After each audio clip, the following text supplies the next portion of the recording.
Buenas tardes, queridos oyentes del programa Ser de Luz nos despierta con cuentos, relatos y artículos para adultos. Hoy en este viernes 10 de enero del 2025. Hoy hablaremos sobre cómo se ve la espiritualidad actualmente en el mundo. Espero que los que no se hayan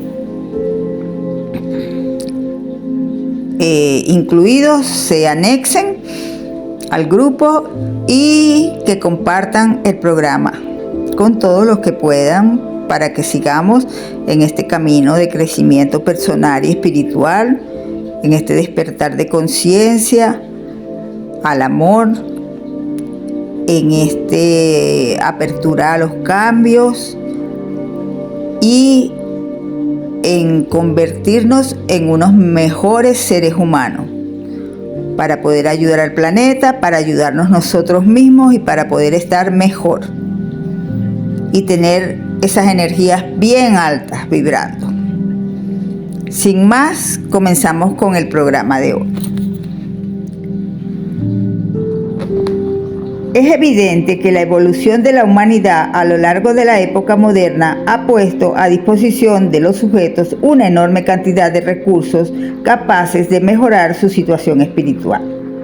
Baste aludir al desarrollo científico y al caudal de conocimiento que han puesto al alcance de las personas el mecanismo de crisis de la espiritualidad al que estamos asistiendo es el proceso que ha llevado a que la ciencia, que ha producido el desencantamiento del mundo, el progreso, el aumento de bienes y las conquistas materiales, intente ahora dar cuenta también de lo espiritual, haciendo al hombre dueño del sentido y los valores sobre los que se asienta su vida y únicos capaces de prestarle sentido y orientación.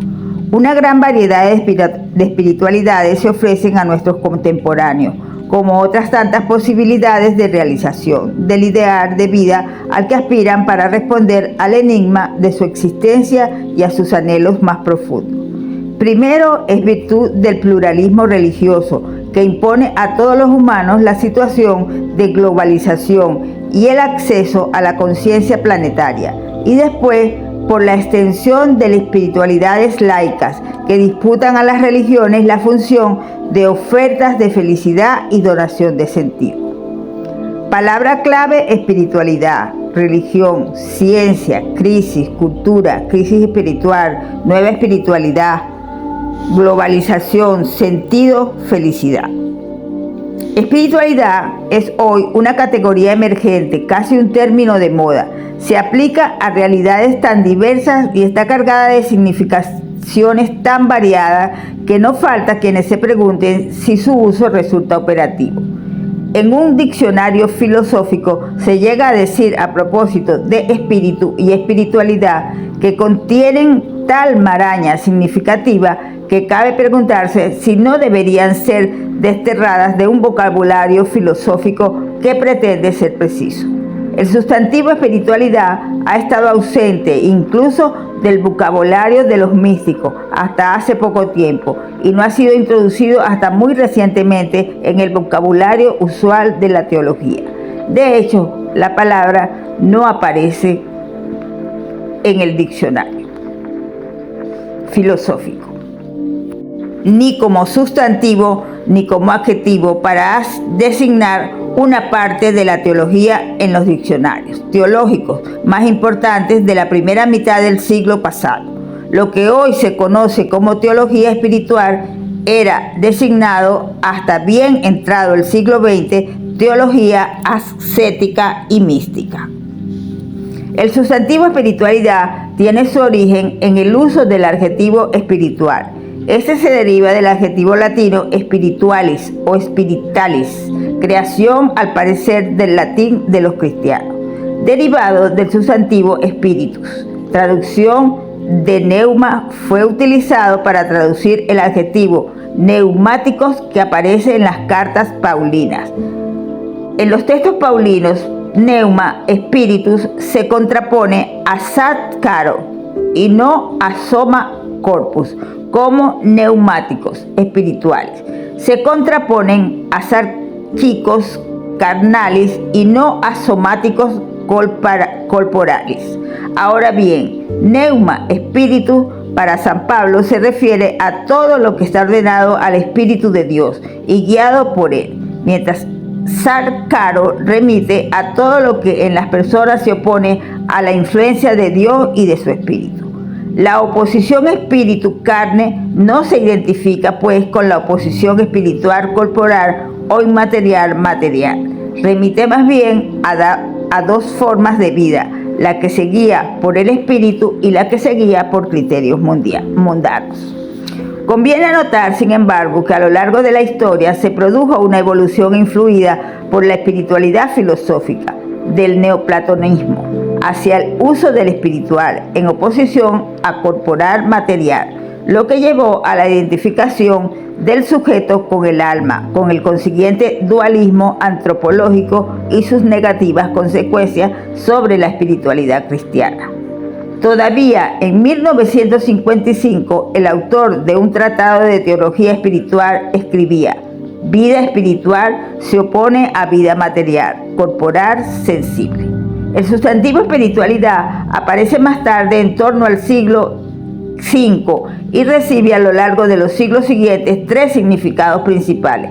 El primero, religioso, remite a la vida espiritual en su conjunto. El segundo, filosófico, antropológico, designa una forma de ser o de conocer que destaca los aspectos relativos al alma frente al nivel de la corporalidad.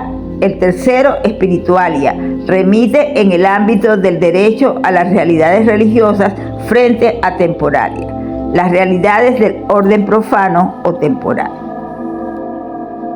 Durante los siglos de cultura homogénea cristiana espiritual se refiere a la vida según el espíritu propio de los cristianos.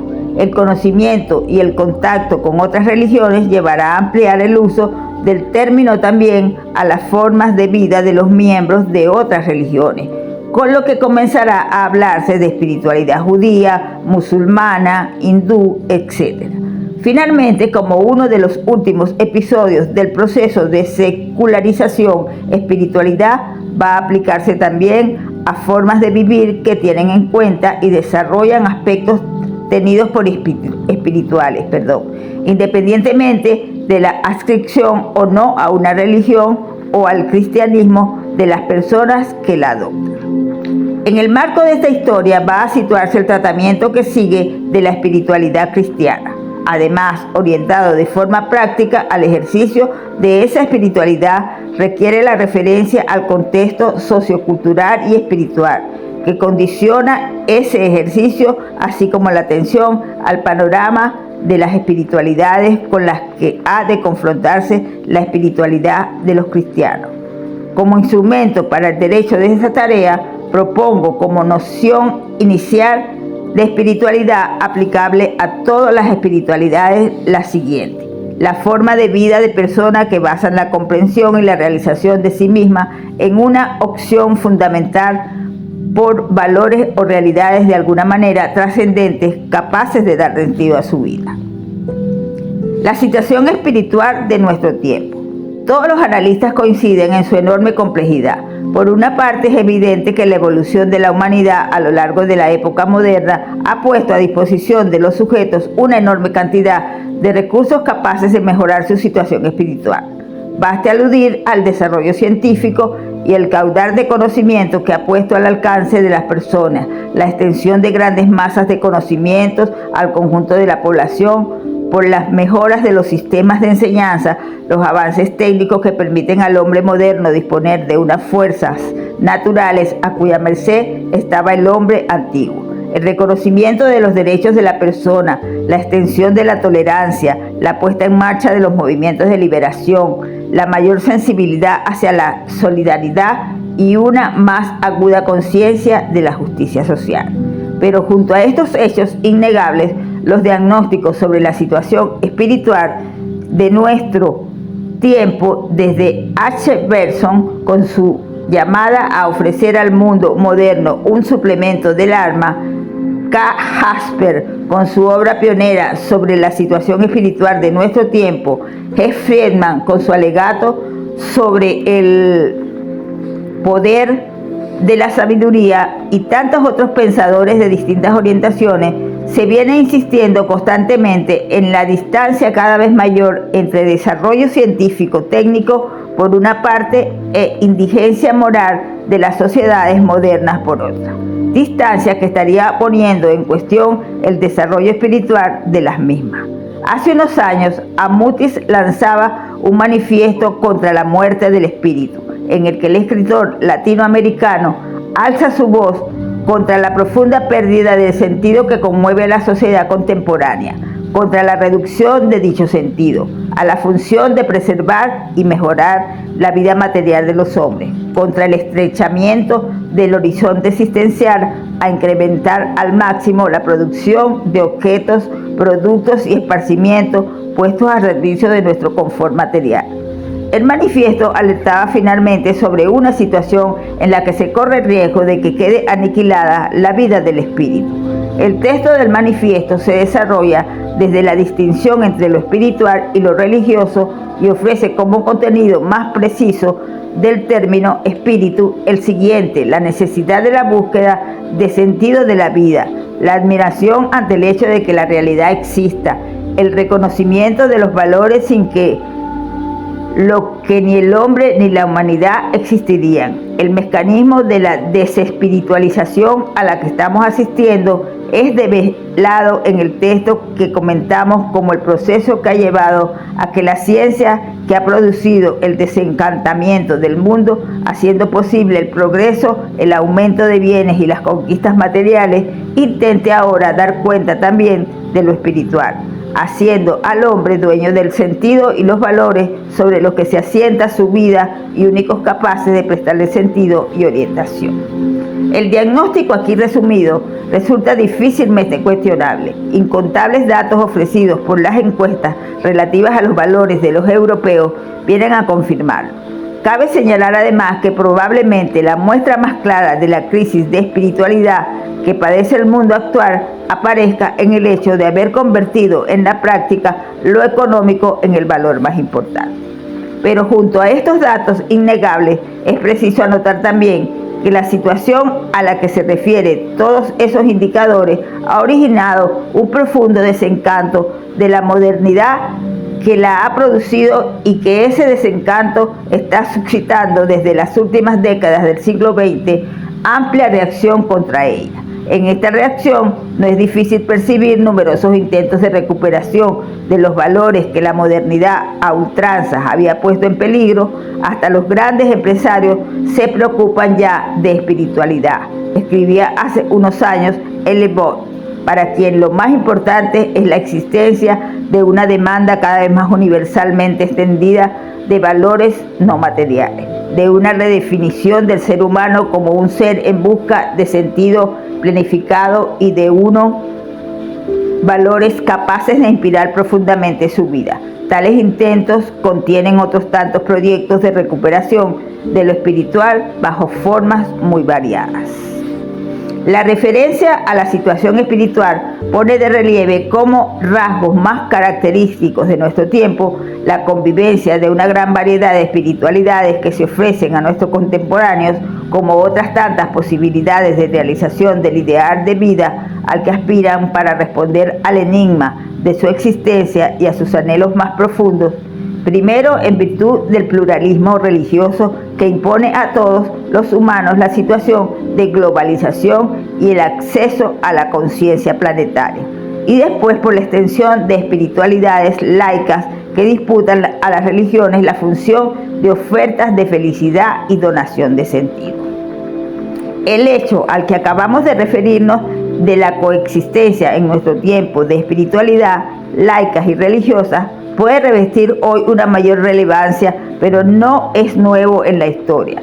En realidad, espiritualidad y religión han mantenido relaciones estrechas a lo largo de la historia.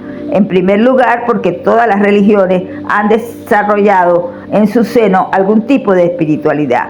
como formas peculiares de vida que se seguían de ella, y además porque desde que existen tradiciones escritas, muchas de ellas han producido textos de carácter sapiencial, orientados a fomentar una forma de vida digna, valiosa y feliz. Recordemos, por ejemplo, la presencia de los libros sapienciales en la Biblia y sus antecedentes en Egipto y Mesopotamia, así como la existencia de religiones como las de China, en las que la orientación sapiencial es tan importante que se las ha clasificado como religiones sapiensales.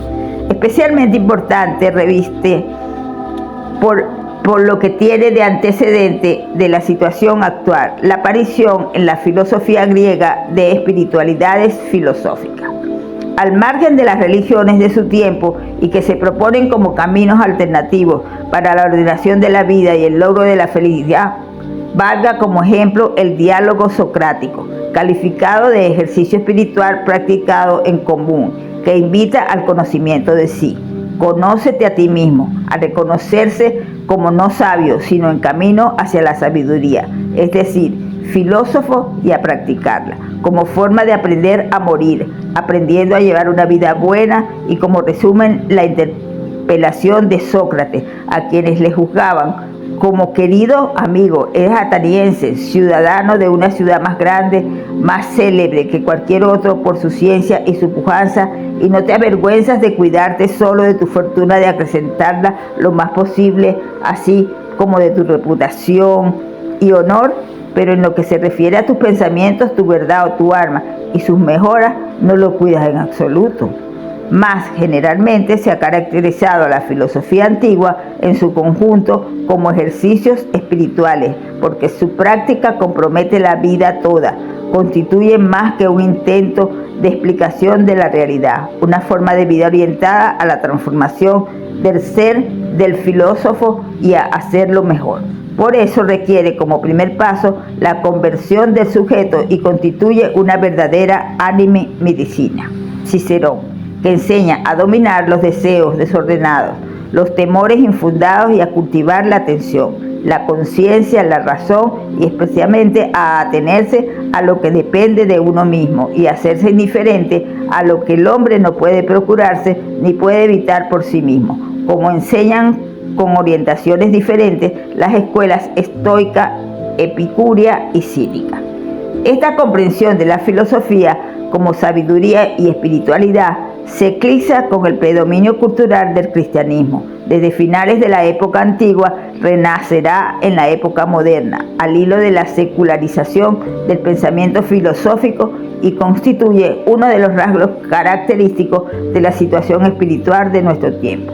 Como referencia de ese renacimiento, en el último siglo suele remitirse a Camus, que hace decir a uno de los personajes de La Peste: el problema de nuestro tiempo es si se puede ser santo sin Dios.